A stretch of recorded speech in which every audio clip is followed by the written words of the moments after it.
एखादा आजार किंवा रोग झाल्यावर उपचार करण्यापेक्षा त्यावर आधीच प्रतिबंध केला तर आजारापासून आपला बचाव होतो। प्रतिबंध हाच उपचार ही संकल्पना मांडली ती कांचन नायकवडी यांनी। इतकंच नव्हे तर प्रतिबंधात्मक उपाययोजनेसाठी इंडस हेल्थ प्लसची स्थापनाही केली। या जाणून घेऊयात या संस्थेची स्थापना केलेल्या कांचनताईंचा 12 वर्षांचा प्रवास।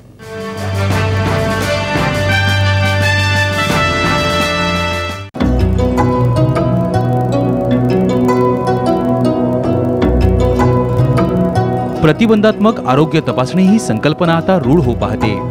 त्याची सुरुवात ज्यांनी केली त्याच या कांचन नायकवडी। जवळपास 12 वर्षापूर्वी त्यांच्या वडिलांचं कर्करोगानं निधन झालं। तोच क्षण एका नव्या संकल्पनेला जन्म देणारा ठरला। ही संकल्पना होती ती प्रतिबंधात्मक आरोग्य तपासणीची।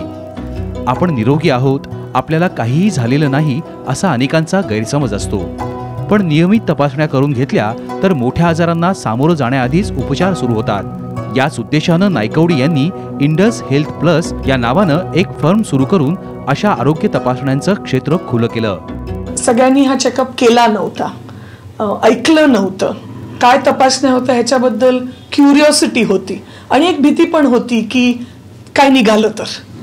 ह्या सगळ्या जेव्हा आम्हाला प्रश्न जेव्हा येत गेले ते आम्ही एकच सांगत गेलो, आमच्यावर विश्वास ठेवा आणि आमच्याबरोबर आम्ही सांगतो तसं चला। या संकल्पनेला घरच्या मंडळींनी पहिल्या दिवसापासूनच पाठिंबा दिला। त्यामुळेच इथवर आल्याचं कांचन आवर्जून सांगतात। त्यातही व्यवसाय करताना मात्र त्यात मन लावूनच काम केलं पाहिजे असा सल्ला त्या इतर महिलांना आवर्जून देतात।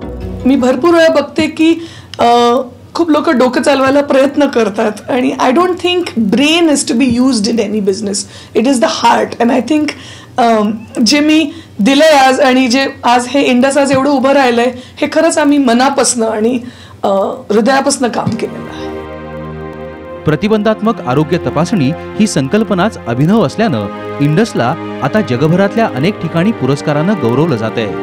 सध्या 9 राज्यांमध्ये या कंपनीचा विस्तार आहे। तो आता देशभर वाढवण्याची कांचन यांची योजना आहे।